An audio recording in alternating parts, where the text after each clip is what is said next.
인공지능 성취에 대한 일반적인 얘기하다가 페더레이티드 러닝 관련된 얘기를 좀 하려다가 끝났던 것 같아요. 그래서 데이터가 도처에 있죠. 그 데이터의 생성 그 소스는 여러분의 스마트폰 기기들도 있고요. 또 산업체에서 사용하는 각종 센서들, 공장에 있는 센서, 뭐 병원에서 측정하는 그런 것들, 또 내가 연구하는 것 중에 파워그리드에 설치된 전압, 전류, 뭐 온도, 뭐 이런 등등등의 센서, 그래서 데이터가 도처에 있습니다. 그래서 그런 데이터를 한 곳에 모아가지고 러닝을 하면 좋겠지만 여러 가지 이슈들이 있고 특히 프라이버시에 대한 이슈도 있고 그렇기 때문에 한 곳으로 모으기가 어려워서 우리 페더레이티드 러닝을 한다고 했었고요. 그 구글이 페더레이티드 러닝을 한 5년쯤 전에 만든 다음에 계속 연구가 활발하게 진행이 되고 있습니다. 그래서 다양한 어플리케이션 중에서 에너지 섹터도 있고요, 의료 섹터도 있고요, 뭐 그렇습니다. 근데 그 페더레이티드 러닝이란 거는 조금 다른 관점에서 보면 그러니까 프라이버시를 지킨다는 측면에서 차별점이 있긴 하지만 그 프라이버시에 대한 컨선, 고려를 제외한다면 디스트리뷰티드 러닝이라고 표현을 할 수 있습니다. 우리 수업 시간에 앞부분은 다 센트럴라이즈 러닝이고 특별하게 내가 얘기를 안 하면 그냥 센트럴라이즈 러닝이에요. 근데 디스트리뷰티드 러닝이라 하면 그 러닝을 하는 프로세서가 도처에 있다는 얘기고 그 얘기는 데이터도 마찬가지로 도처에 있다는 얘기예요.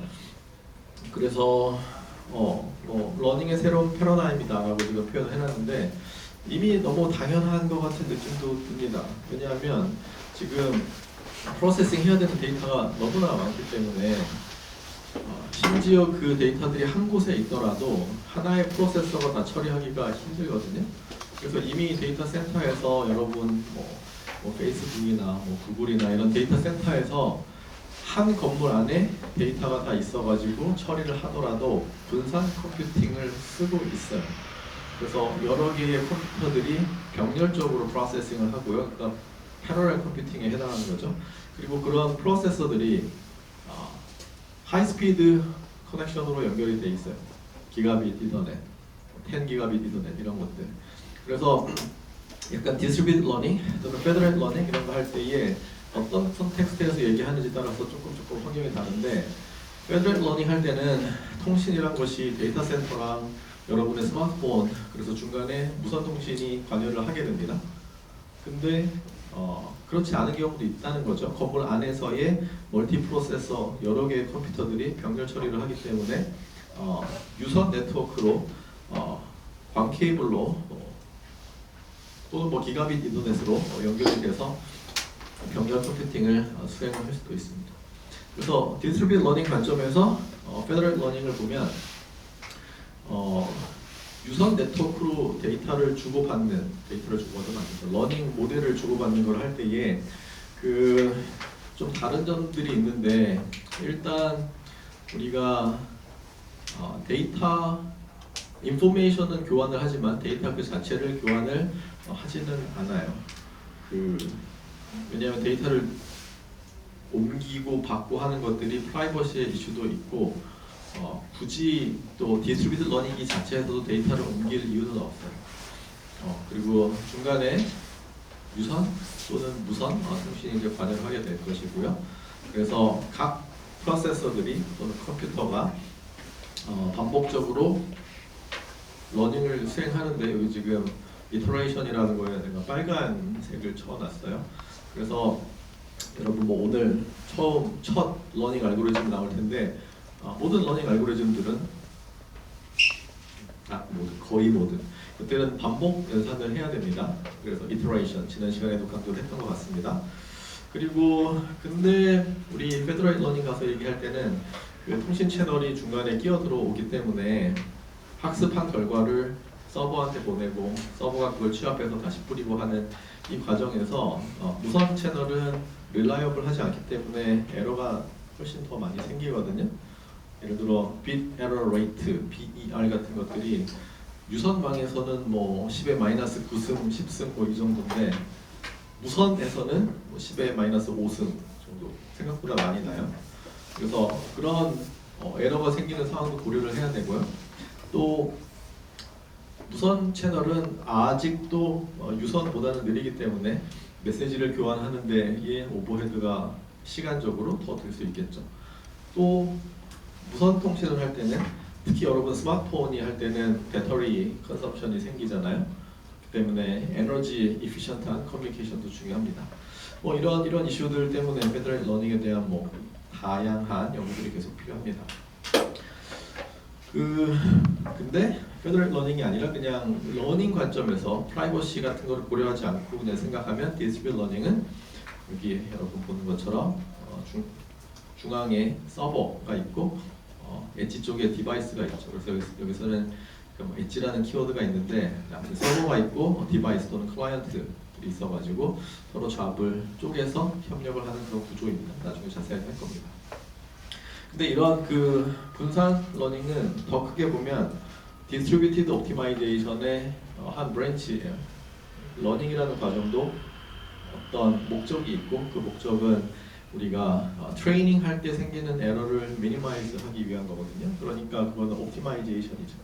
그리고 옵티마이제이션에 대한 시대 정신이 디스트리뷰티드 옵티마이제이션이에요. 그 이유는 데이터도 많고 프로세서도 도처에 흩어져 있고 한 곳에서 다 처리할 수 없기 때문에 그렇습니다. 그래서 예를 들면 나중에 여러분 관련된 숙제 아마 내줄 것 같은데요. 프로젝트라는 거. 여러분 여기 전기차 알죠? 그리고 우리 태양광 패널들, 재생에너지 이런 것들이 기후 위기를 막기 위해서 계속 들어오고 있습니다. 그래서 climate change라는 표현을 쓰기도 하고요. 근데 무시무시하죠. 산불, 태풍, 폭염, 홍수, 가뭄, 폭설, 그래서 climate crisis라고 사람들이 얘기를 하기도 합니다. 그래서 이런 것들을 막기 위해서 AI를 씁니다. 그리고 여기 보면은 지금 이게 우리 여러분 살고 있는 배전망에 대한 그래프 구조를 나타내고 있는데요. 여기 도처에 센서들이 설치가 되어 있어요. 그래서 로컬에서 센싱하고 로컬에서 컴퓨팅하고 이런 것들이 분산 최적화된 방식으로 스케일러블하게 돌아갑니다. 그래서 그런 파퓰러 알고리즘 중에서 여기 Distributed Convex Optimization 에서 파퓰러한 게 ATMM이라는 키워드가 있는데 뭐 자세한 건 얘기 안 할 거예요. 하지만 나중에 혹시 어디에서 분산 최적화 그리고 저 ADMM이라는 키워드를 보면 그때 교수님이 안 가르쳐 주셨다 라는 걸 기억하길 바래요. 중요한 건데 안 가르쳐 주셨다. 여기 몇 장 슬라이드를 추가를 한 게 있는데 내가 이번 주 목요일 날 지난 시간에 말했지만 ICT 컨버전스 코리아에서 톡을 할 건데 ICT 융합 코리아라서 통신, 의료, 에너지, 국방 막 있거든요. 그리고 나는 에너지와 통신의 융합에 대해서 발표를 할 건데 한 세션에 대해서 발표를 해달라고 하는 줄 알고 수락을 했거든요. 그게 아니라 세션이 한 5개가 동시에 돌아가는데 다 합쳐놓은 전체 스페셜 세션에서 발표를 해달라는 발표를 이렇게 어사인을 해버렸더라고요. 그래가지고 몇 명 들어요? 그랬더니 한 500명 들을 거래요. 그래가지고 준비를 막 하다가 뭐 이런 것도 있는데 기후 위기를 극복하기 위해서 디지털 기술을 이용하는 디지털 탄소 중립과 인공지능에 대한 주제로 톡을 할 거고요. 여러분들한테도 나중에 기회가 되면은 얘기를 해줄 수도 있을 것 같아요. 어쨌든 그래서 AI 기술을 우리 climate change, 기후 변화 또는 기후 위기의 문제를 극복하기 위해서 AI의 익스퍼트들이 이런 단체를 만들었습니다. Climate Change AI. 그래서 여기 지금 어드바이저리 보드를 보면은 여러분이 알만한 사람은 요 사람 벤지오, 요 사람 하사비스 뿐만 아니라 다른 유명하신 분들도 여기 많이 관여를 하고 있습니다. 그래서 AI 가지고 뭐 챗GPT 만들고 등등등 하지만 인류의 문제를 해결하는 데 관심을 갖자라는 그런 모임이에요. 그래서 탑 AI 컨퍼런스인 뭐 ICML, ICLR, 뮤립스 이런데 Climate Change AI 워크숍이 같이 열려요. 그래서 예전에도 우리 연구실에서 논문을 냈었죠. 자, 그 다음에 우리 후반부 가면, 그러니까 우리 전반부는 Learning from Data에서 머신러닝에 대한 제일 이센셜한 파트를 할 거고요. 그 다음에 Federated Learning 할 거고요. 그 다음에 세 번째 파트 가면은 빅테크 쪽에서 사용하는 머신러닝 알고리즘들에 대해서 얘기를 할 건데, 뭐 네 가지 토픽 또는 다섯 가지 토픽입니다. 그래서 구글, 여러분이 쓰고 있는 구글이 왜 검색이 잘 되는지 그거를 설명하는 구글의 페이지 랭크 알고리즘을 할 거고요. 그리고 오늘도 잠깐 얘기하겠지만 넷플릭스의 무비 레코멘데이션 알고리즘, 레코멘더 시스템에 대한 얘기를 할 거고요. 그리고 이 페이스북이나 뭐 트위터 이런 그 소셜 미디어에서 사람들이 어떻게 영향을 주고받는지,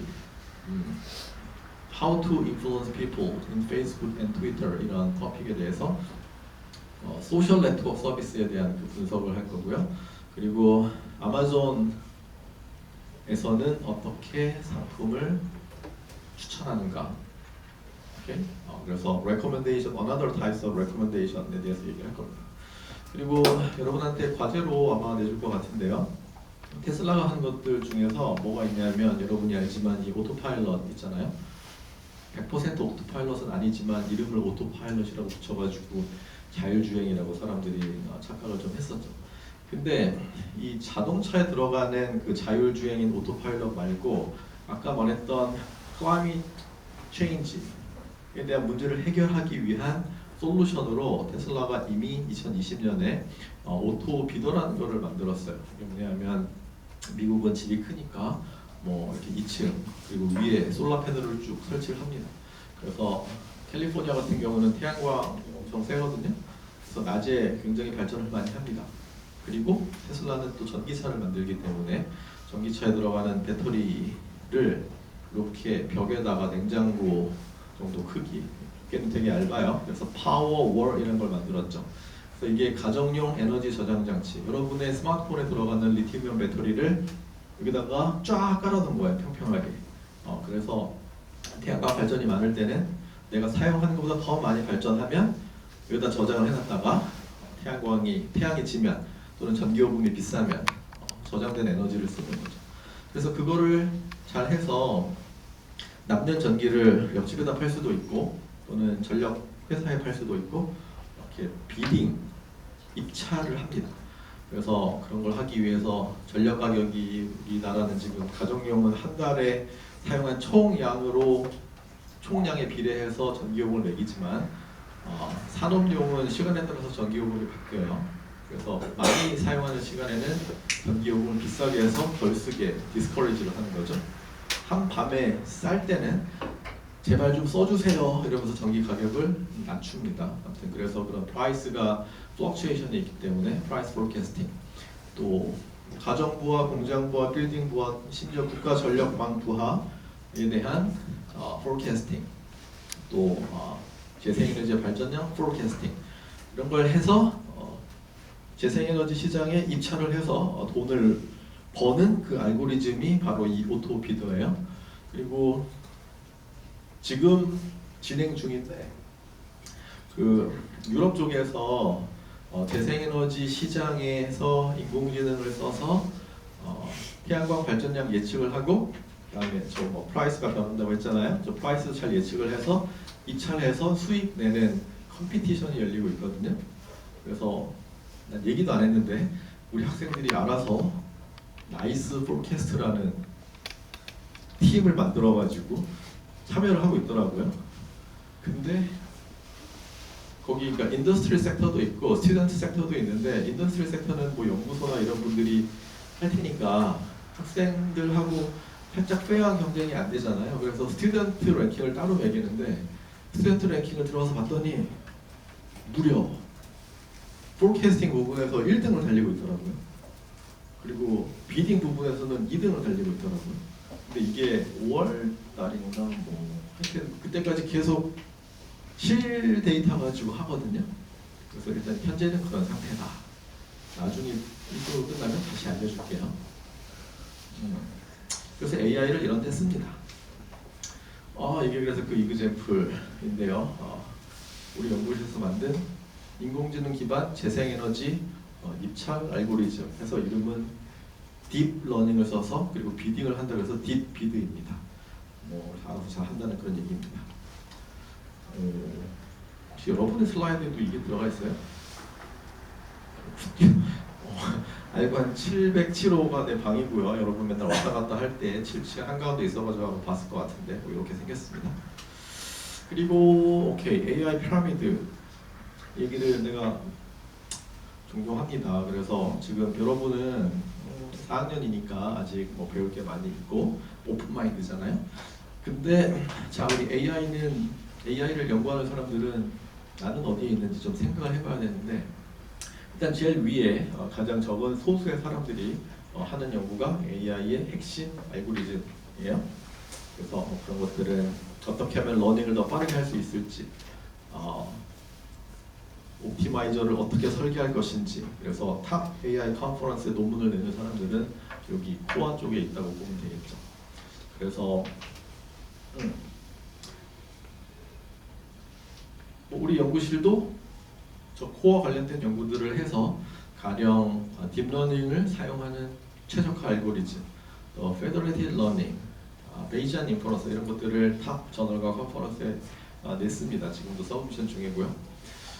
그 밑에 여기 도메인 날리지라고 내가 써놓은 부분은 코어 알고리즘을 개발하는 건 아니지만 내가 현재 있는 도메인 나와 같으면 통신 또는 뭐 에너지, 뭐 전력 시스템 이런 쪽이죠. 그래서 이 도메인에 있는 문제가 뭔지 알고 그거에 대한 솔루션으로 이 AI 코어 알고리즘 적절한 걸 선택을 해서 적용해서 성능을 개선하는 이런 또 일련의 연구들이 필요하겠죠.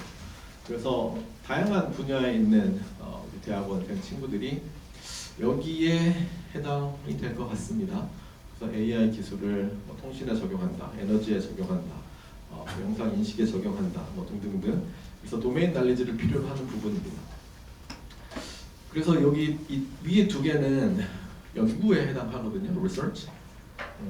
그래서 노벨티가 중요한 거고요. 근데 그 밑에 보면 여기 앱 development, application development라는 표현을 내가 써놨는데 저 얘기는 알고리즘 그렇게 있는 거고 이거를 누군가가 쓸 수 있게끔 개발을 해야 되잖아요. 그래서 실제 구현해서 상품으로 만들어서 이거를 파는 개발자들이 있겠죠. 그래서 그런 개발을 담당하는 사람들이 요 밑에 있다고 보면 되고 회사에서 R&D라고 얘기를 하지만 보통 디벨롭먼트에 많이 초점이 맞춰져 있겠죠. 오케이? 그래서 여러분이 뭐 코어 알고리즘도 배우고 여러분의 도메인에 적용도 하고 아직은 학부생이니까 도메인이 없고 뭐 어쨌든 네, 나중에 대학원을 갈 수도 있고 회사를 갈 수도 있고 뭐 그러겠죠. 그래서 회사 가서 어떤 제품의 개발에 AI를 넣어서 하는 이런 것들을 이제 할 텐데 하겠죠. 근데 여기 지금 맨 밑에 있는 거 레이어가 하나 더 있습니다. 저기는 뭘까요? 저기는 약간 새드한 스토리인데요. AI가 잘 동작하도록 하기 위해서 AI가 못하는데 사람이 할 수 있는 일들이 있어서 그거를 엄청난 레이버를 투입해가지고 하는 작업을 의미합니다. 그런 게 뭐가 있을까요? 예를 들어 이런 것이 있겠죠. 인터넷에 떠도는 몇 년 전에는 개랑 고양이 구분을 잘 못했거든요. 그래서 개, 고양이 학습을 시켜야 되잖아요. 그럼 처음에 인터넷에 있는 뭐 예를 들어 100만 장의 사진이 있다. 이게 개인지 고양인지 누군가 정답을 써놔야 돼요. 아직 AI가 그걸 구분을 못하니까. 그래서 사람 앉혀놓고 계속 이미지를 주면서 이 분류를 시키는 거. 레이블링 작업이라고 하죠. 레이블 이꼴 정답. 아직 AI는 정답을 모르기 때문에 누군가 정답을 만들어줘야 되거든요. 근데 저런 잡은 웬만한 인간이라면 할 수 있거든요. 수학을 몰라도. 그래서 우리나라 고등학교에서 인공지능 기술자를 양성한다고 막 그런 얘기를 하면서 하는 것들이 내가 볼 때는 여기에 해당하는 일을 하려는 것 같아요. 왜냐하면 고등학교 커리큘럼에서 선형대수 빼고 못 빼고 AI 하는데 필요한 기술은 다 빼고 근데 막 인공지능 고등학교를 만든대. 하지만 사람이기 때문에 개 모양이 분류하고 뭐 그런 비슷한 레이버 인텐시브한 것들 시키면 다 하거든요. 그래서 새드한 스토리인데요. 그래서 여러분들이 이런 AI 피라미드를 보면서 나는 어디에 위치하고 싶은가 좀 생각을 해보면 좋을 것 같아요. 그리고 반복적인 일들은 결국에는 다 기계로, 여기서 말하는 기계는 AI를 포함합니다. 대체될 것이라고 봅니다. 오케이. 자, 그래서 이제 우리 learning from data로 넘어갈 거고요. 우리의 starting point는 centralized learning입니다. 그래서 파트 1, machine learning basic, learning from data인데 오늘은 is learning feasible이라는 토픽에 대해서 할 거고요. 그다음에 가장 간단한 모델부터 리니어 모델 얘기하고 non-linear 모델의 대표 주자인 뉴럴 네트워크, 저거의 핵심인 백프로포게이션 알고리즘 설명하고 머신러닝 트릴로지라고 얘기했었죠. 3부자, overfitting, regularization, validation 하면 파트 1이 끝날 겁니다. 대충 4월 초 정도면 여기 끝나지 않을까 싶어요. 혹시 여기까지 질문? 자, 여기 지금 책상이 7x7이라서 49개가 있는데 여러분 너무 안 좁아요? 괜찮아요? 얘가 고등학교인가요? 고등학교 클래스룸 분위기 아닌가요? 고등학교보다 오히려 더 좁지 않아요? 강의실을 안 바꿔도 되겠어요? 누군가는 대답을 할 겁니다. 신통이 그럼 좀 틀릴 겁니다. 별로 안 불편해하는 것 같군요. 그냥 수업할게요. 오케이. 자, 그 칼텍의 모스 아부타파 교수님이 만든 자료 수업 교재인데요. 원래는 저렇게 총 18챕터로 되어 있습니다. 여기 지금 빨간색으로 표시된 거는 매스메리컬한, 티어레티컬한 그런 파트고요. 그리고 파란색으로 표시된 부분은 좀 프랙티컬한 테크닉이 있는 그런 파트고요. 초록색은 컨셉추얼한 그런 겁니다. 그래서 원래는 러닝 프로블럼이 뭐냐, 러닝이 피저블하냐 뭔가 있구나. 여기 오늘은 러닝 프로블럼 얘기할 거고요. 러닝이 정말 가능하냐, 그걸 하기 위해서 우리 리니어 모델 얘기를 하고 에러 노이즈, 그리고 여기 이제 시뻘건 애들이 막 이렇게 잔뜩 나오는데 트레이닝과 테스팅은 어떻게 이론적으로 다른지, 학습한 것이 실제로 잘 워킹하는 건 어떻게 보장할 수 있는지, 이게 Theory of Generalization이고요. 이 BC 디멘션이라는 컨셉은 뭔지, Bias, Variance, Trade-off는 뭔지, 빨간색들은 굉장히 이론적인데 여러분들한테는 안 할 거예요. 그리고 Bias, Variance, Trade-off는 한 절반 정도 중간에 필요해서 할 거고, 이 빨간 어려워 보이는 부분들은 안 할 겁니다. 대신에 Learning Problem이 뭔지, 그리고 그걸 하기 위해서 리니어 모델 1, 2, 뉴럴 네트워크 이렇게 하고 overfitting, regularization, validation 이렇게 하면 됩니다. 그래요. 자, 그래서 첫 번째 파트 Learning Problem에 대한 얘기를 할게요. 일단 그래서 사실 이 수업 시간에서 AI라는 표현보다는 머신 러닝 또는 그냥 러닝 이런 표현을 더 많이 쓸 겁니다. 그래서 오늘 머신 러닝에 대한 이그젬플 간단한 걸 볼 거고요. 그래서 무비 레코멘데이션에 대한 거, 그리고 클래시피케이션에 대한 거 두 가지 얘기를 할 겁니다. 그리고 컴포넌트 오브 러닝에서는 러닝을 구성하는 수학적인 요소들에 대한 얘기를 할 거예요. 그리고 이 책이 그 다른 교재들보다 좋은 점이 굉장히 간단하면서도 간결하게 핵심을 잘 얘기를 하고 있거든요. 그래서 러닝 컴포넌트, 이 다이어그램은 이렇게 박스랑 동그라미가 나올 텐데 머릿속에 항상 넣어두길 바래요. 그리고 간단한 모델 두 가지 나올 거고요. 그리고 머신러닝의 타입, 퀴즈는 아니고 퍼즐하고 마치도록 하겠습니다. 자, 우리 첫 번째 이그젬플은 Predicting how a viewer will rate a movie라고 지금 돼 있는데, 넷플릭스 같은 거 여러분 보면은 평점을 매기잖아요. 별표 하나부터 별표 5개까지. 그래서 이렇게 평점을 사람들이 매기는데 그 데이터를 보고 잘 패턴을 학습을 해서 안 본 영화를 이렇게 보게끔 만들었을 때 별을 몇 개를 줄 거냐를 예측을 하는 게 무비 레이팅 프레딕션이라는 문제예요. 그래서 넷플릭스가 원래 자기네가 갖고 있던 예측 알고리즘이 있었어요. 사람들이 영화를 그러면 여기 매트릭스를 여러분 생각해 보세요. 그래서 이쪽에는 사람들 쭉 있고 이쪽엔 영화가 쭉 있으면 어떤 사람이 어떤 영화를 보고 1점부터 5점까지 점수를 막 주겠죠. 그러면 막 기입을 하는데 이 사람과 영화로 이루어진 이 매트릭스의 데이터는 전체 중에 한 몇 %밖에 없거든요. 우리가 영화를 그렇게 많이는 안 보니까 내가 영화를 보더라도 넷플릭스 안에 있는 그 많은 영화 중에 몇 개만 볼 거잖아요. 그러니까 특정 사람 하나 찍어가지고 보더라도 레이팅을 준 거는 1%는 안 될 거예요. 근데 그 뭐 사람들이 여러 명이 있다고 해서 이 매트릭스를 채우고 있는 밸류가 전체 중에 더 많아지진 않겠죠. 레이팅 그 레이셔는 비슷하게 유지가 되겠죠. 그래서 넷플릭스는 목적이 보여줬을 때 좋아하고 높은 점수를 줄 만한 영화를 찾아서 계속 추천을 하고 그럼 이 사람 영화를 보고 그럼 돈을 벌겠죠. 그래서 이런 류의 레코멘데이션이 넷플릭스 무비 레코멘데이션 뿐만 아니라 여러분이 쓰고 있는 SNS, 페이스북, 인스타그램 계속 다 쓰이고 있는 겁니다. 그래서 목적은 최대한 여러분이 많은 시간을 여기서 보내도록 하는 거죠. 다의 노예들이죠. 보다가 뭐 밤새죠. 쇼츠 보다가 이러다가 좋아하다가 도파민에 막 쩔어가지고 끝나고 나면 도대체 나는 지금 뭐 한 거지 막 이러면서 그래서 아이러니하지만 우리는 그런 걸 연구하고 있는 사람들이에요. 네.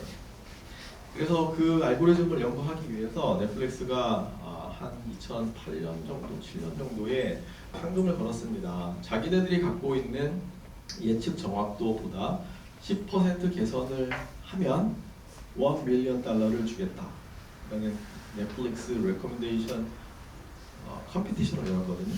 이게 거의 그 머신러닝 쪽에서는 아마 컴피티션의 시초였던 것 같아요. 그래서 저 때부터 사람들이 머신러닝, AI 연구를 벌떼처럼 달려들어가지고 했던 것 같고요. 상금이 $1 밀리언인데 이게 얼마예요? 10억, 뭐 환율 따라 다르지만 지금 환율로 하면 13억 조금 넘을 것 같습니다. 근데 지금 $3 밀리언 컴피티션이 진행되고 있는 게 있어요. 조만간 우리 연구실에도 참여를 할 것 같아요. 참여하게 되면 알려줄게요. 자, 그래서 왜 웃어? 진짜인데. 거기 그 아까 그 포캐스팅하고 비딩 그 컴피티션 거기는 학생들 상금은 그렇게 안 크더라고요.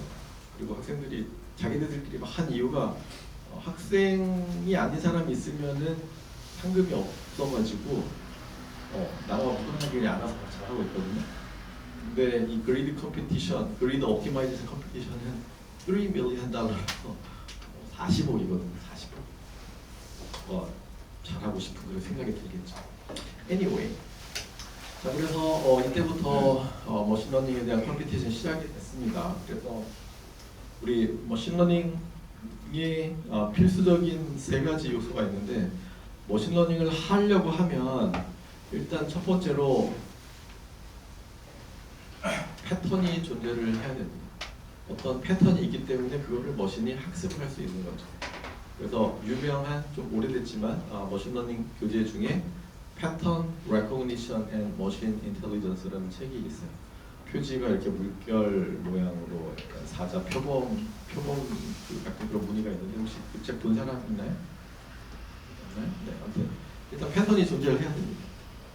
그리고 무비 레코멘데이션 할 때도 어떤 패턴이 있다고 가정하고 그 패턴을 찾는 작업을 할 겁니다. 그래서 패턴이 있는데 근데 그 패턴을 여러분이 수학적으로 이퀘이션으로 기술을 할 수 있으면 사실 게임은 끝이거든요. 근데 패턴이 있는 것 같긴 한데 이걸 내가 수식적으로 핀 다운을 못 하겠다. 그러면 머신러닝의 도움을 이제 받으려고 하는 거죠. 근데 머신러닝의 도움을 받으려면 수학 포뮬러는 없지만 뭐가 있어야 돼요? 뭐가 있어야 돼요? 데이터가 있어야 돼요. 네. 그래서 이 책 제목이 Learning from Data예요.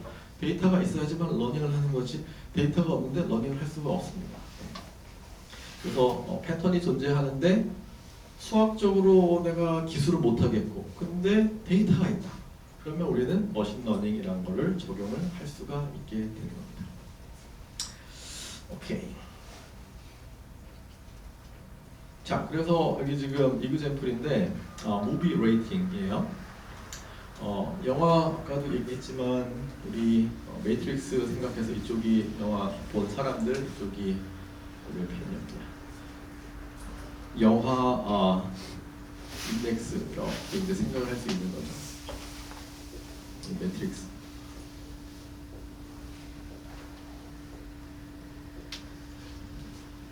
뷰어, 무비, 뷰어스. 그래서 여기 점수들이 얘는 재밌었다, 뭐 얘는 재미없었다, 뭐 진짜 재미없었다 그렇게 채울 수 있잖아요. 근데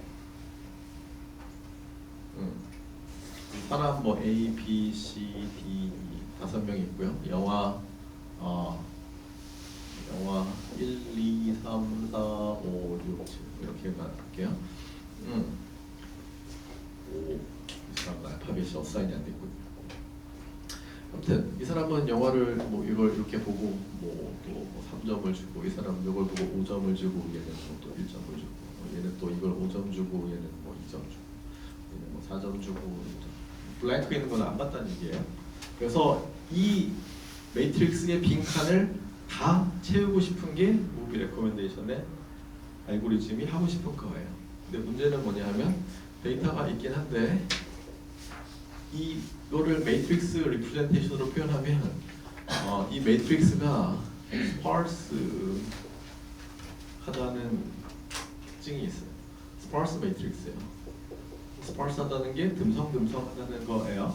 그래서 여기 지금 채워져 있는 그 비율이 1%, 뭐 2%, 뭐 그냥 이 정도예요. 그리고 지금 이 recommendation, recommender 시스템 이게 영화 추천뿐만 아니라 그 우리 온라인 쇼핑에서의 상품 추천 아니면 데이팅 앱에서의 이성 추천 결국엔 매칭에 대한 얘기거든요. 그래서 어플리케이션은 조금 다를 수 있지만 굉장히 광범위하게 연구되는 머신러닝의 한 브랜치입니다. 그래서 하고 싶은 거는 저 빈칸을 잘 채우고 싶은데 그러려면 아까 패턴이란 거를 인지를 해서 그거를 잘 이용을 해야 됩니다. 그래서 생각할 수 있는 것이 뷰어하고 무비가 있으면 사람의 성향이 있죠. 그래서 어떤 사람은 이걸 그래서 그 사람의 성향을 또는 attribute라는 표현을 이따가 쓸 건데요. attribute는 어떤 벡터로 표현할 수 있다라고 가정을 하는 거예요. 가정이에요. 왜 그렇게 가정을 하죠? 그렇게 해서 잘 되면 되는 거죠. 그래서 사람의 성향을 벡터로 표시를 할 수 있고, 그래서 여기 지금 코미디를 좋아하는지, 액션물을 좋아하는지, 뭐 블록버스터를 좋아하는지, 땡땡땡땡, 뭐 어떤 영화배를 좋아하는지, 탐 크루즈를 좋아하는지 이런 애트리뷰트가 있다고 생각을 해보세요. 그리고 각각에 해당하는 게 뭐 yes 또 yes or no일 수도 있고요. 아니면 그게 어떤 값을 가질 수도 있겠죠. 코미디를 좋아한다, yes or no. yes or no일 수도 있고 아니면 얼만큼 좋아한다 그거를 정량적인 숫자로 표현할 수도 있겠죠. 근데 마찬가지로 영화도 그 영화에 코미디적인 요소가 얼만큼 있는지, 액션적인 요소가 얼만큼 있는지, 블록버스터인지 아닌지, 탐 크루즈가 출연했는지 안 했는지 이러한 애트리뷰트 값들을 생각을 할 수가 있겠죠. 우리가 그냥 생각을 하는 겁니다. 저게 있다라는 게 아니라 저런 게 언더라인 밑에 깔려 있지 않을까라고 생각을 하는 겁니다. 그렇게 모델링을 하고 저런 모델링을 통해서 기존에 있는 데이터들이 잘 설명이 되면 그거는 좋은 레코멘데이션 알고리즘이 될 수가 있는 거죠. 그래서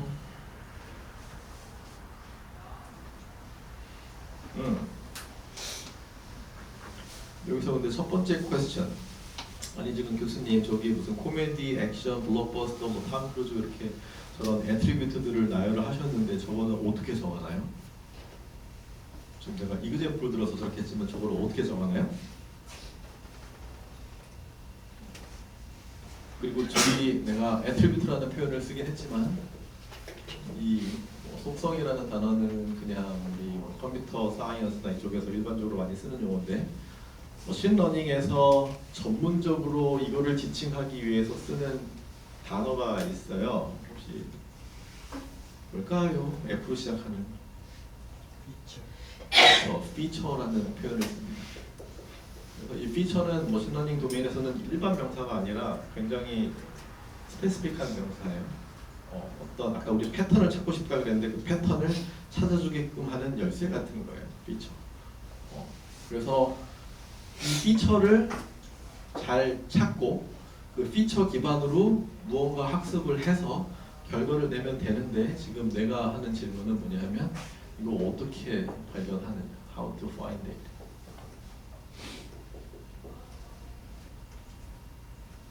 영어 레코멘데이션 하는데 아니 코미디 요소가 중요한 거 알겠고요. 뭐 액션인지 뭐 블록버스터인지 뭐 톰 크루즈가 나오는지 등등등등 그런 것들이 피처입니다 라고 이그젠플을 들어서 설명하고 있는데 저런 것들이 중요한지 누가 알려줍니까? 달리 말하면 피처 익스트랙션은 누가 합니까? 라는 퀘스천이 있죠. 그래서 고전적인 인공지능하고 지금 말하는 인공지능하고 제일 큰 차이가 예전에 고전적인 인공지능 역사가 길거든요. 50년, 60년, 70년 뭐 이 정도 돼요. 그때의 인공지능하고 지금의 인공지능의 가장 큰 차이는 예전에는 이 피처를 사람이 알려줬었어야 돼요. 이게 피처입니다 하고 알려준 다음에 자 학습을 잘 해봐라 그랬어요. 그래가지고 그 피처를 알려줘야 되는 사람이 익스퍼트라고 불리는 사람이죠. 옛날 얘기예요. 그래서 익스퍼트가 존재를 해서 이렇게 중요하니까 자 이런 거 가지고 잘 학습을 해봐 하고 알려주는 거죠. 근데 사실은 이 익스퍼트마저 대체를 최근에 인공지능, 머신러닝은 하고 있는 거예요. 그 얘기는 이 피처 뭐가 중요한지조차도 자동으로 알아서 파악을 한다는 거예요. 그거는 나중에 뉴럴 네트워크 가서 다시 얘기할 겁니다. 어쨌든 여기서 그냥 개념적으로 말을 하기 위해서 저런 피처가 있고 그래서 우리 뷰어랑 무비 사이에 관계가 있을 것 같고 그거를 벡터로 표현을 할 수가 있을 것 같고 그 두 벡터 사이의 코릴레이션이 크면 또는 이너 프로덕트 값이 크면 둘은 관련이 크다 이렇게 생각을 할 수가 있겠죠. 기본적인 아이디어입니다. 그래서 뷰어에 대한 벡터가 존재하고 무비에 대한 벡터가 존재하고 저 값은 바이너리일 수도 있고 아니면은 뭐 저 반지름의 크기 또는 면적이 그 속성에 해당하는 정량적인 값이라고 하면 두 벡터 사이의 상관관계를 가지고 레이팅하고 연결시키는 작업을 할 수가 있습니다. 근데 우리한테 주어진 거는 이건 없어요. 이건 없어요. 이거는 그냥 우리가 저런 게 언더라인 깔려 있을 것이다라고 그냥 가정을 하는 거지 사실 이런지 아닌지는 몰라요. 우리한테 있는 거는 단지 이 레이팅 뿐입니다. 이 테이블밖에 없어요. 이 테이블밖에 없는데 무언가를 가정해서 저런 피처가 있을 것이다라고 가정해서 여기를 이제 채울 거고요. 그래서 여러분한테 주어진 이 데이터를 가지고 뭐 이런 피처가 중요할 것입니다라고 컨스트럭트를 해가지고 여기서부터 다시 모르는 레이팅에 대해서 제너레이션을 해낼 거거든요. 그래서 사실 하고 싶은 거는 무비 뷰어에서 레이팅 값을 알아내고 싶은 건데 주어진 레이팅을 통해 가지고 이런 과정을 통해서 이게 나올 것이다라고 하는 거니까 이거는 공학적인 용어로 리버스 엔지니어링이라고 해요. 리버스 엔지니어링이라는 표현은 공학 그냥 널리 전반적으로 쓰이는 겁니다. 예전에 개발도상국이 있던 시절에 우리나라가 뭐 TV를 만들어야 되는데 설계도도 없고 아무것도 없으면 TV 미국 거 사가지고 일본 거 사가지고 뜯어가지고 막 할 거잖아요. 그런 것도 리버스 엔지니어링이고 우리 머신러닝에서도 데이터로부터 어떤 원리에서 이 데이터가 나왔는지를 역으로 추론을 하는 거니까 그거를 리버스 엔지니어링이라고 합니다.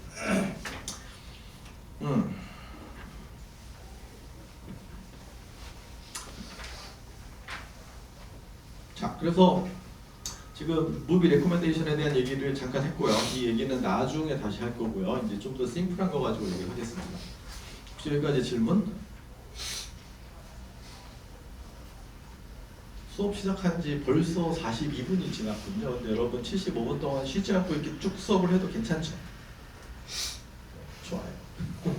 안 괜찮다 그러면 한 5분 쉴 거 했는데 뭐 전혀 뭐 상관없다고 하니까 바로 그냥 할게요. 자, 그래서 우리 컴포넌트 오브 러닝을 설명하기 위해서 이그제플을 하나 줄 건데 메타포, 은유라는 뜻이죠. 그래서 크레딧 카드 어프로블이라는 프로블럼에 대한 얘기를 할게요. 여러분 크레딧 카드 있는 사람 없는 사람 있을 텐데 여기 어떤 크레딧 카드 발급 신청자가 있다고 볼게요. 그러면 예전에는 저거를 사람이 서류 심사를 했겠죠. 근데 발급을 줘도 되는지 안 되는지 판단하기 위해서 피처가 다시 필요합니다. 네, 피처. 그래서 나이, 성별, annual salary 중요하죠. years in residence 한 장소에 몇 년 살았냐. 떠돌이면 약간 좀 불안하니까. 그리고 years in job 그 잡을 몇 년 동안 했냐. current debt debt 아니에요. B는 무급입니다. 부채를 뜻하는. current debt은 얼마인가 등등등 해가지고 크레딧 카드 어플리케이션 신청자를 나타내는 어떤 벡터 인포메이션을 생각을 할 수가 있겠죠. 어떤 걸 어떻게 저걸 왜 뽑았습니까? 일단은 뭐 e스포츠가 저렇게 뽑았다고 칩시다. 자, 이런 걸 가지고 크레딧 카드를 어프로브 해줘야 되냐 말아야 되냐 결정을 머신러닝이 하게끔 할 건데 그걸 하기 위해서는 뭐가 있어야 돼요? 데이터가 있어야 돼요. 그 데이터는 과거에 이런 어플리컨트는 어프로브 해줬습니다. 저런 어플리컨트는 디클라인 했습니다라는 과거 히스토리가 있어야 되죠. 그래서 이게 인풋이에요. 그것에 대한 어프로브 또는 디클라인 데이터 그 패턴을 학습을 머신러닝한테 시키고 새로운 데이터가 들어왔을 때에 잘 해봐라 이렇게 하는 거죠. 근데 대충 여러분 보면 이게 지금 벡터인데 어떤 애는 굉장히 중요한 요소고 어떤 애는 그렇게 안 중요한 요소일 거예요. 근데 여러분의 감으로 생각해 보면 일단 annual salary, 크레딧 카드 어프로브가 굉장히 중요할 것 같죠. 나이도 좀 영향이 있을 거예요. 너무 젊은데 뭐 이게 괜찮을까? 하지만 나이는 어리지만 뭐 이게 크면 또 되게 anyway. 자, 그래서 좀 더 포멀하게 우리 러닝 컴포넌트를 정의를 할게요.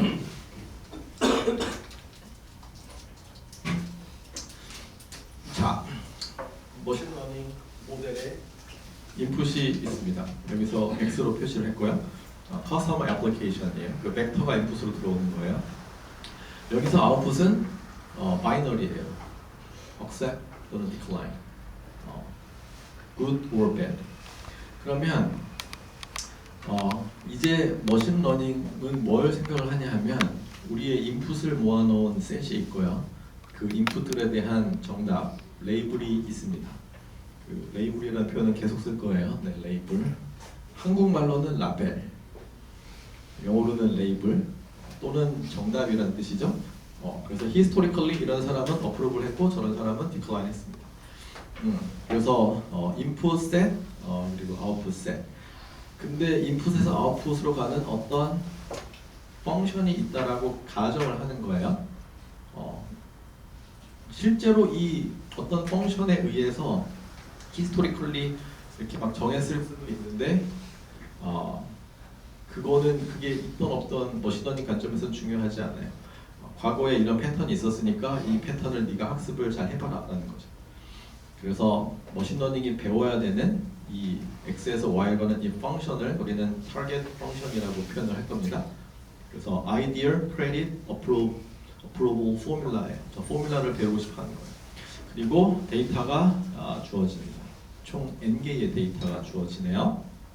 그래서 input, output, input, output, historical record가 있습니다. 근데 그러면 머신러닝은 사실 요거만 보는 거죠. 요거 데이터만 보는 겁니다. 그리고 이런 x랑 y 사이의 input, output 관계를 나타내는 펑션을 찾아봐라 라고 시키는 거예요. 그래서 여기 지금 무시무시한 hypothesis라는 표현이 나오는데 머신러닝이 이 데이터를 가지고 패턴을 학습해서 만들어내는 애를 우리는 hypothesis라고 부를 거예요. 다른 책에서는 저런 표현 잘 안 써요. 이 책에서 저 표현을 쓰니까 그냥 익숙하게 생각하길 바래요. 그리고 그거를 G라고 표현을 했습니다. 그래서 우리의 목적은 F라는 타겟 펑션이 있고 뭔지는 모르지만 그 F라는 타겟 펑션에 의해서 만들어졌다고 생각되는 인풋 아웃풋의 관계가 우리한테 주어졌을 때 인풋 아웃풋 관계를 설명하는 가설, hypothesis G를 찾는 거고요. 당연히 목적은 F가 뭔지 모르지만 F랑 근사한 G를 만들어내는 거예요. 그게 목적입니다. 자, 그래서 이 다이어그램을 머릿속에 한 학기 내내 넣어놓길 바래요. 트래닝 펑션 가정했습니다. 이거 우리의 assumption이에요. 하지만 뭔지 몰라요. 그래서 unknown target 펑션입니다. 이 example에서는 ideal created approval 펑션이에요. 그리고 여기 트레이닝 example들이 주어집니다. 이 트레이닝 example라고 특별하게 써놨군요. 네. 학습을 하기 위한 데이터들. 그리고 동그랗게 지금 learning algorithm이라고 표현을 해놨는데 다양한 형태의 여러분은 러닝 알고리즘을 배울 거거든요. 그 중에 여러분이 배울 러닝 알고리즘이 오늘 퍼셉트럴 러닝 알고리즘이라고 배울 거고요. 오늘 리니어 모델 배울 거고요. 리니어를 배우니까 넌리니어 모델을 당연히 배우겠죠. 넌리니어 모델 배울 거고요.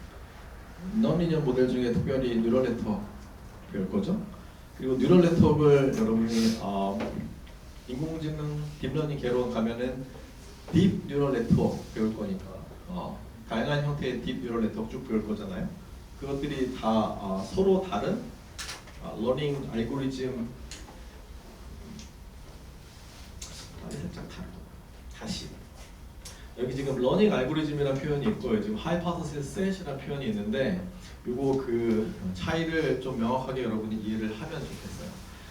다시 설명할게요. 그 러닝 알고리즘은 여러분이 어떤 러닝 모델을 선택을 해서 학습을 시키게 되면 그 모델에 좀 특정되어서 존재하는 알고리즘이고요. 근데 여기 지금 hypothesis set이라는 거는 여러분이 그 G라는 아까 그 hypothesis 가설을 끄집어내기 위해서 걔가 속할 것이라고 생각하는 집합을 얘기하는 건데 지금 이 hypothesis set이 리니어 모델에 따라서 다르고요. 넌리니어 모델 중에서 뭘 쓰냐에 따라서 다르고요. 다 달라요. 그리고 저기 기계학습 기초를 들었던 친구들은 거기서 서포트 벡터 머신 이런 걸 배웠겠죠. 그래서 서포트 벡터 머신도 여기 막 들어가고요. 레디얼 베이시스 펑션도 들어가고요. 아무튼 엄청 많은 러닝 모델들이 있습니다. 근데 여러분은 어떠한 러닝 모델을 가지고 이 데이터가 나한테 주어졌을 때에 unknown target 펑션 f를 찾을 거냐에 대한 선택을 해야 돼요. 그래서 이 hypothesis set을 정하는 것도 굉장히 중요한 이슈예요. 근데 어떤 hypothesis set이 주어져 있다고 치고 지금 설명하려고 그러는 거는 리니어 모델 중에서 특별히 perceptual learning 알고리즘을 설명을 할 거라서 리니어 모델에 해당하는 hypothesis set이 있고 그 hypothesis set이 표현할 수 있는 unknown target 펑션의 범위가 있고 그럴 때에 어떤 알고리즘을 써서 학습을 시킬 수 있을 거냐에 대한 얘기를 할 거예요. 그래서 어떻게 학습을 시킬 거냐가 저 러닝 알고리즘에 해당하는 거예요. 이 클리어한가요? hypothesis set이라는 개념과 러닝 알고리즘에 대한 개념이 클리어했으면 좋겠는데 이그젬플로 다시 설명을 할게요. 자, 그래서 여러분은 지금 이제 여기서 그치, 여기서 이렇게 한참 설명을 원래 하는 거지. 하이퍼시스 셋이라는 추상적인 개념이 있고요. 이 하이퍼시스 셋에 의해서 저 하이퍼시스 셋이 리니어 모델일 수도 있고 넌리니어 모델 중에 DNN일 수도 있고 뭐 RNN일 수도 있고 뭐 CNN일 수도 있고 뭐 LSTM일 수도 있고 뭐 이런 거예요. 이렇게? 그래서 여러 하이퍼시스 셋의 캔디데이트 중에서 무언가를 선택을 해야 되고 하이퍼시스 셋이 선택이 되면 내가 표현할 수 있는 언론 타겟 펑션의 범위가 있는 거고 그리고 적절한 러닝 알고리즘이 존재를 이제 합니다. 그래서 이거를 합쳐가지고 하이퍼시스 셋과 러닝 알고리즘을 합쳐서 러닝 모델이라고 부를 거예요. 오케이. 그래서 이그젠플을 봅시다.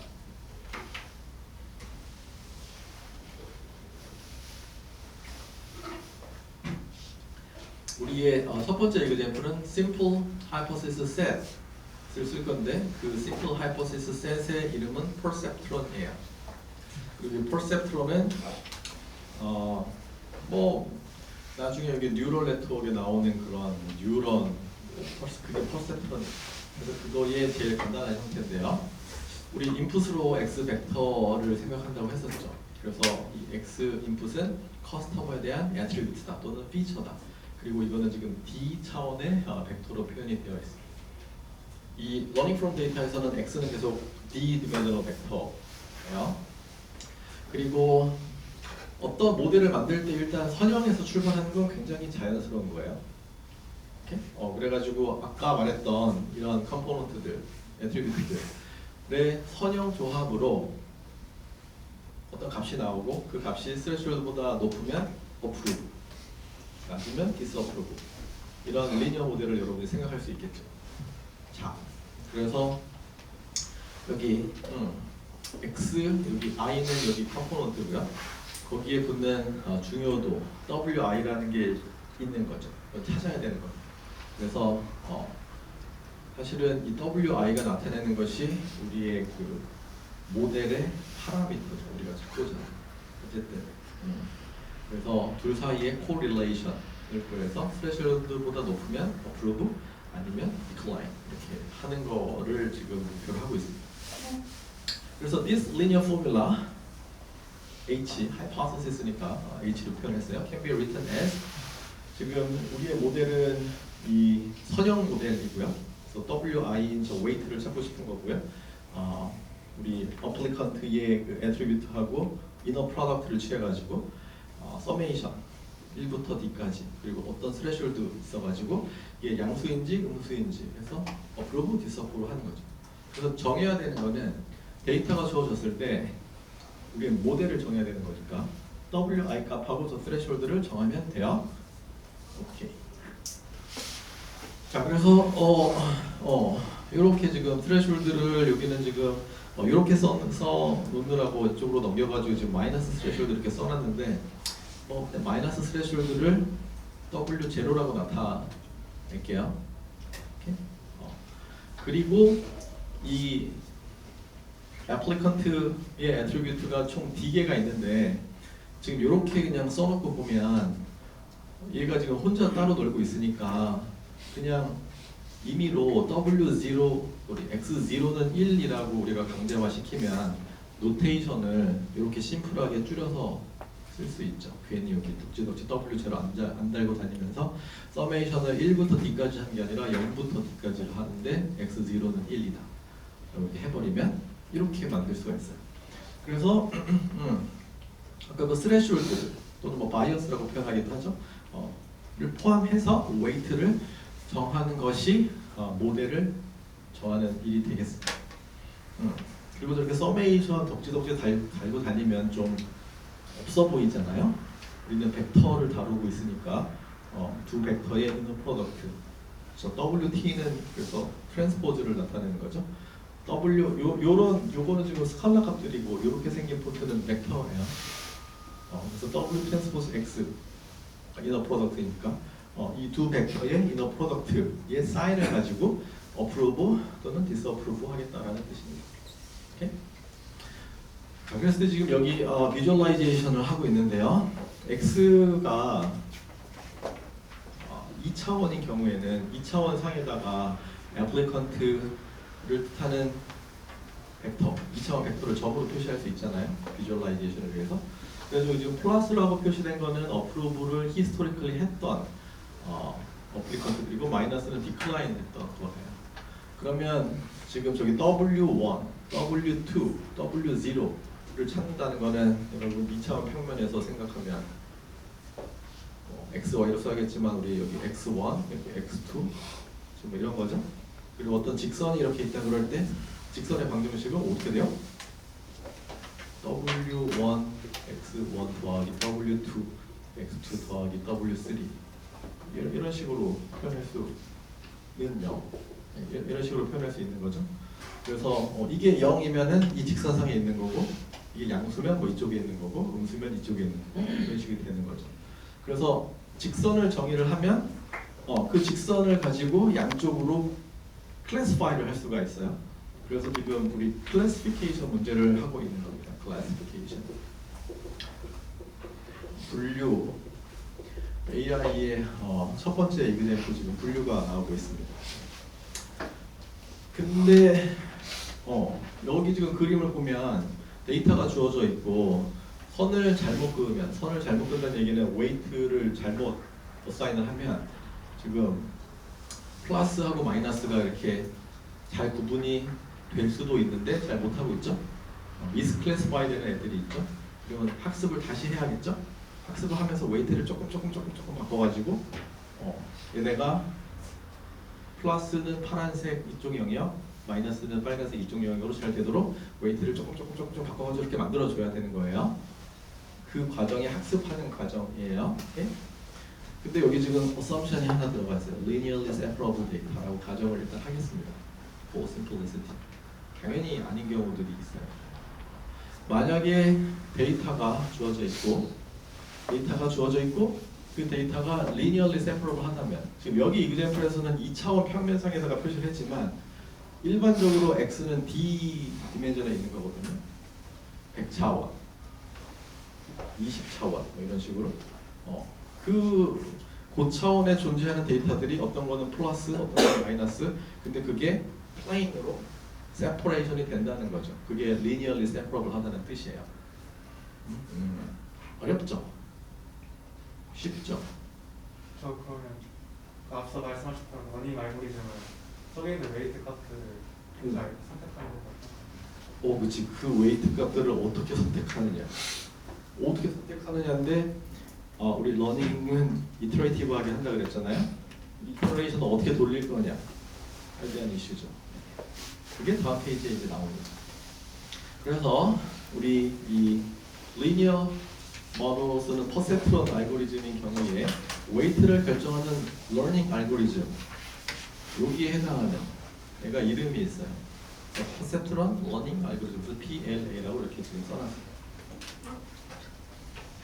자, 이거는 지금 크레딧 카드 어프로벌, 디스어프로벌 또는 뭐 스팸 메일 어프로벌, 디스어프로벌 바이너리 클래시피케이션에 해당하는 문제는 뭐 유사하게 이렇게 접근을 하면 되겠죠. 그래서 여러분의 모델은 리니어 모델이고 이게 부호가 양수인지 음수인지에 따라서 바이너리 클래시피케이션을 합니다. 트레이닝 셋 또는 트레이닝 데이터 이렇게 주어져 있고요. 근데 하다 보면 웨이트가 아직 학습 도중에는 불완전할 테니까 어떤 데이터에 대해서는 맞게 적용이 되는데 어떤 데이터에 대해서는 반대로 적용이 되겠죠. 그런 애들을 여기 지금 misclassified point라고 표현을 해놨어요. 지금 나한테 트레이닝 데이터가 10,000개가 있다. 그러면은 처음에 어떤 이니셜 웨이트 값, 랜덤하게 선택된 이니셜 웨이트 값에서 시작해가지고 계속 학습하면서 이게 웨이트가 바뀌어 나갈 거거든요. 바뀌어 나간다는 얘기는 이 선이 이렇게 쭉쭉쭉쭉쭉쭉 이러면서 바뀌어 나갈 거거든요. 그래가지고 전체 데이터 학습을 다 끝냈어요. 10,000개 데이터가 있어가지고 이렇게 뭔가 하여튼 방법으로 10,000개를 했다고 쳐보세요. 그 다음에 해야 되는 일은 그럼 봤더니 우리한테 정답이 주어져 있잖아요. y, i가 플러스 1인지 마이너스 1인지. 어프로브 했는지 디스어프로브 했는지.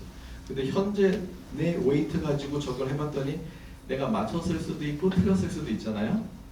그래서 내가 틀린 데이터에 대해서 이렇게 업데이트를 하겠다라는 것이 퍼셉트럴 러닝 알고리즘이에요. 이거 잘 보세요.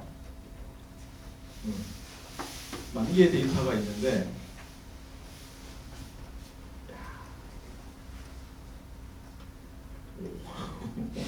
야, 재밌네.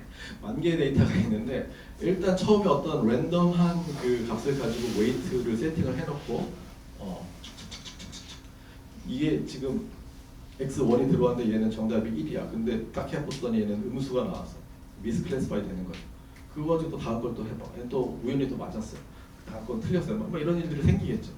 근데 여기서 업데이트하는 룰은 뭐냐 하면 나한테 주어진 데이터에 대해서 현재 내가 갖고 있는 웨이트로 적용을 했는데 잘못 분류가 되면 요를 가지고 웨이트가 잘못된 거니까 업데이트를 하겠다라는 거예요. 굉장히 심플하죠. 현재 내 웨이트를 yn 스칼라고 xn은 벡터예요. yn 곱하기 xn 더해가지고 이렇게 업데이트를 하겠다라는 굉장히 심플한 룰을 러닝 알고리즘으로 제시를 하고 있어요. 그게 퍼셉트럴 러닝 알고리즘이에요. 왜 워킹하는지는 좀 이따 설명할 건데 웨이트를 어떻게 업데이트 해 나갈 건지는 알겠죠? 그러면 저게 왜 워킹하는지를 볼게요.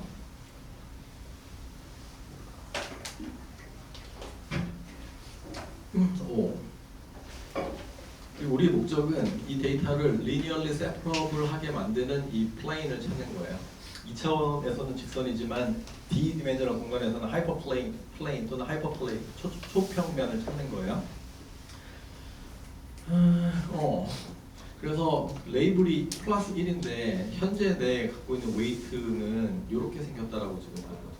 요거는 지금 내 인풋 x1, x2 뭐 그런 거인 거예요. 그래가지고 이 웨이트의 방향하고 두 개가 벡터니까 x의 방향이 이너 프로덕트를 취했을 때 음수가 나오면 지금 미스클래시파이 되고 있는 거잖아요. 오케이? 근데 그럴 경우에 그러니까 얘는 플러스로 나와야 되는데 지금 두 개 이너 프로덕트가 마이너스인 경우에는 이렇게 업데이트를 한다고 보면 지금 여기 빨간색 이 웨이트 이 벡터하고 w 더하기 xn 오퍼레이션을 수행을 하는 거죠. 그래서 이 w 더하기 x를 하면 요 파란 벡터가 나오죠. 요 벡터 더하기 요 벡터 하면 요 벡터가 나오죠. 그렇죠? 그래서 미스클래시파이 된 애들이 있으면 그거를 이 오퍼레이션에 의해서 웨이트를 업데이트 해주면 w라는 이 벡터가 이렇게 빨간색에서 파란색으로 바뀝니다. 그렇게 바뀌면 어떻게 되냐 하면 그림상으로 보면은 두 개 이너 프로덕트가 양수가 되죠. 미스클래시파이 됐었는데 웨이트를 업데이트하니까 걔를 이제 제대로 표현할 수가 있게 되는 거죠. 오케이? 그 다음 데이터에 대해서 적용해봤는데 뭐 맞게 됐어요. 그럼 웨이트를 업데이트 할 필요가 없어요. 다시 그 다음 데이터에 적용해봤는데 또 잘못 맞았으면 또 저 룰로 업데이트를 하면 됩니다. 그래서 가령 중간에 마이너스 그러니까 디클라인 해야 되는데 현재 내 웨이트 벡터가 이렇게 되어 있고 내가 미스클래시파이한 그 인풋 xn이라고 할 때 이런 관계가 있다 그러면 얘는 디클라인 해야 되거든요. 근데 지금 이 업데이트 룰로 업데이트하면 이게 지금 마이너스 1이어야 되잖아요. 그러니까 w 빼기 xn을 수행해야 되는 거죠.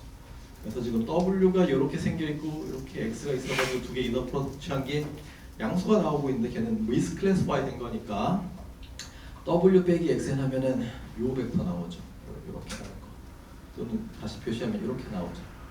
그래서 웨이트를 업데이트해서 파란색이 됐더니 얘랑 이너 프로덕트 취하면 음수가 나오니까 미스클래시파이 된 그 포인트를 제대로 분류할 수 있도록 웨이트를 업데이트를 잘 시킨 거죠. 그래서 이거를 나한테 주어진 데이터에서 두루두루두루두루두루두루두루 끝.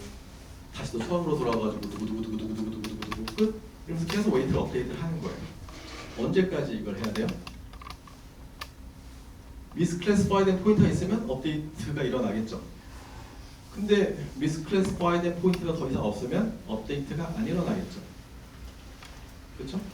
그래서 업데이트가 더 이상 안 일어날 때까지 이 알고리즘을 돌리는 겁니다. 이 심플한 알고리즘을 업데이트가 안 일어난다는 얘기는 웨이트가 안 변한다는 얘기고 컨버지 했다는 뜻이에요. 오케이? 그래서 컨버지 할 때까지 돌립니다. 그러면 끝. 이게 끝이에요. 참 쉽죠? 이게 왜 워킹하느냐 하면 처음에 가정을 리니얼리 샘플한 데이터가 주어졌다고 해서 그런 거예요. 우리한테 주어진 데이터가 바이너리 클래시피케이션이 가능한 데이터였으면 이렇게 심플한 알고리즘에 의해서 하다가 어느 순간 더 이상 안 바뀌고 컨버지 해가지고 러닝이 끝나게 됩니다. 그러면 이제 여기서 이제 여러분이 생각할 게 무엇이 있냐 하면 러닝 알고리즘 얘기를 하나 했어요. 근데 러닝 알고리즘에는 모든 러닝 알고리즘들은 성능이란 게 있겠죠. 여러분이 어떤 러닝 알고리즘을 만든다고 할 때에 뭐를 생각해야 될까요?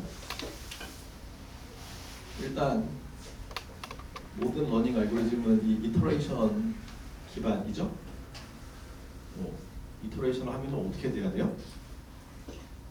수렴을 해야 돼요. 컨버전스. 그래서 AI 코어 알고리즘들, 그 탑 컨퍼런스에 나오는 AI 코어 알고리즘들은 알고리즘은 기술은 하면 보통 되게 간단해요. 그냥 몇 줄로 끝나요. 얘는 진짜 간단해서 한 줄로 끝난 거고 보통 이렇게 수도 코드로 작성하면 뭐 요만큼이거든요. 근데 그 알고리즘이 수렴하는지 안 하는지 이거에 대한 증명을 해야 돼요. 수렴을 하니까 증명을 하겠죠. 그 증명이 들어가야 돼요. 수렴했어요. 하는 걸 알았어요. 그 다음에 뭐가 중요해요? Does it converge? Yes. Second question. What should the second question be? 수렴을 하는데 어떤 애는 천천히 수렴하고 어떤 애는 빨리 수렴하겠죠. 빨리 수렴하는 게 중요하겠죠. 그래서 컨버전스 스피드가 중요하겠죠. 컨버전스 스피드. 결국 이터레이션을 적게 할수록 좋은 거죠. 넘버 오브 이터레이션. 또는 뭐 컨버전스 스피드. 또 뭐 중요한 게 있을까요? 우리 알고리즘을 만들 때에 이런 게 좋아야 된다. 여러분 생각할 때는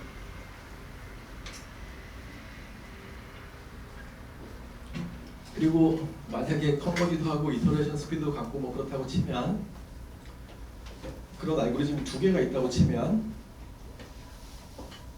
간단한 알고리즘을 선택을 해야 돼요. 간단한 거, 심플. 그 이유는 나중에 얘기를 할 건데 간단하게 설명해주면 간단한 걸 선택하면 됩니다. 굳이 간단하게 워킹하는데 복잡한 걸 할 이유가 없어요. 그거를 유명한 철학자 중에서 이런 사람이 얘기한 게 있거든요.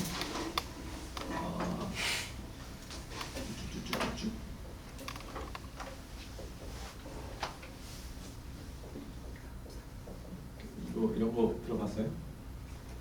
오카메 면도날. 명환이 이게 뭐예요? 오카메 면도를 한다는 얘기를 들었나요? 아니 이거는 약간 과학이 아니라 그냥 철학이에요. 철학. 우리가 어떤 자연 현상을 철학적인 현상을 하여튼 무언가 현상이 있을 때 이걸 설명하려고 할 때 간단한 모델에 이걸 설명하고 복잡한 모델에 이걸 설명하면 간단한 모델을 선택을 해야 된다. 이런 일종의 철학입니다. 천동설과 지동설 둘 다 이 행성의 운동을 설명하지만 우리가 지동설을 선택하는 이유는 이게 더 간단하기 때문이에요. 천동설로 설명하려고 그러면 이거 원 위에 이렇게 계속 복잡해지잖아요. 그래서 간단하게 설명할 수 있으면 그게 더 진리일 가능성이 높다. 그래서 simpler 한 거를 선택을 해야 돼요. 오케이 5분밖에 안 남았는데 빨리 끝낼게요. 네. 자 그래서 지금 이 러닝 다이어그램 간단한 리니어 모델 퍼센트런으로 이루어진 리니어 모델 하이퍼시스 셋과 거기서 돌아가는 러닝 알고리즘 퍼센트런 러닝 알고리즘에 대한 얘기를 했습니다. 여기 질문 없으면 자 types of learning use a set of observations to uncover an underlying process. 이게 우리의 그 basic premise of learning이에요.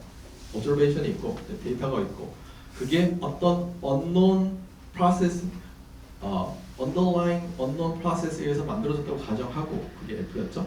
이걸 설명하는 G를 찾자, 가설을 찾자라고 하는 겁니다. 세 가지 타입의 러닝이 있어요. 지금 말한 거는 정답이 있는, 레이블이 있는 X, Y 사이의 관계를 찾아내는 슈퍼바이스 러닝이고요. 뭐 슈퍼바이스 러닝에 해당하는 게 제일 많죠. 네. 하지만 언슈퍼바이스 러닝도 있어요. 정답이 없는데 러닝을 하라고 시키는 게 있어요.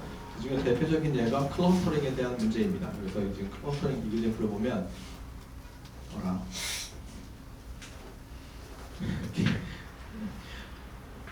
저기 밴딩 머신이 있어요. 동전 그래서 10센트, 1센트, 5센트, 쿼러 이렇게 들어가는데 그 동전들을 크기와 질량으로 좀 과장해가지고 이렇게 표현을 해놨어요. 주조 과정에서 살짝 베리에이션이 있으니까 크기도 조금 다르고 무게도 조금 다르겠죠. 어쨌든 그걸 10센트, 1센트, 2센트, 25센트 이렇게 있고 사이즈랑 매스 평면에다 이렇게 표시를 했습니다. 그리고 레이블도 심지어 주어져 있어요. 여기 지금 파란색, 노란색, 빨간색 이렇게 해서 이거는 10센트다, 이거는 1센트다, 5센트다, 이거는 쿼러다 이렇게 알려주고 저거를 세퍼레이션하는 플레인을 찾아라 라는 문제를 생각할 수 있겠죠. 여러분이 밴딩 머신을 만들어서 판다면 그러면 이런 플레인들 이런 걸 찾게 되겠죠. 이거는 슈퍼바이스 러닝이에요. 근데 그런 거 없이 그냥 동전 이만큼 유니세프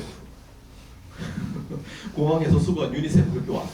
그다음에 뭐 알겠어. 쏟아 알아서 잘 분류해 보세요. 뭐 이런 문제가 있을 수 있겠죠. 그런 애는 마찬가지로 사이즈랑 매스 가지고 해보면 그냥 이렇게 생긴 데이터죠. 컬러가 지금 없어요. 근데 알아서 분류를 잘 하는 겁니다.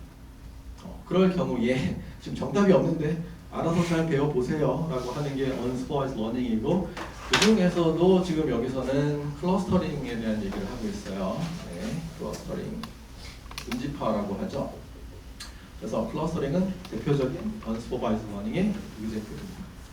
이거 눈으로 쓱 보면 어떻게 분류할지 보이나요? 사실 뭐 자기 마음이야. 뭐. 나 여기서 이렇게 두 개로 나누겠다. 여기도 나눌까? 세 개로 나누겠다. 여기 나눌까 말까 막 이런 고민이 생기잖아요. 그래서 이 클러스터링은 수업 시간에 다루진 않을 거지만 대표적인 게 K-means 클러스터링이라는 기법이 있고요.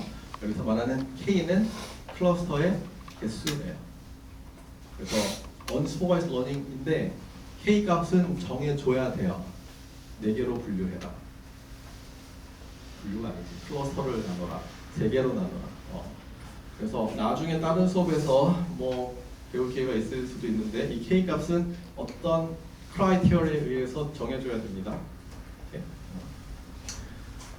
그리고 reinforcement learning이 있어요. 여기서 마찬가지로 레이블이 없어요. 하지만 인풋 X가 들어왔을 때 어떤 아웃풋을 내는 것이 좋은지 좋으면 칭찬해주고 나쁘면 벌 주고 리워드와 페널티 개념으로 학습을 하는 게 강화 학습이고 지난번에 얘기했으니까 네 그래서 게임 여기 뭐 포켓몬 게임 게임 하여튼 스타크래프트 알파고 등등 다 강화 학습입니다. 마지막 페이지 러닝 퍼즐 위에는 마이너스 1이고 밑에는 플러스 1로 데이터가 주어져 있을 때 이런 새로운 데이터는 뭘로 분류하는 게 좋겠는가? 패턴 빨리 찾아보세요. 마이너스 1이다, 플러스 1이다. 종이 쳤으니까 이만. 마이너스 1, 손 들어보세요. 플러스 1. 정답은 다음 편에 알려드릴게요.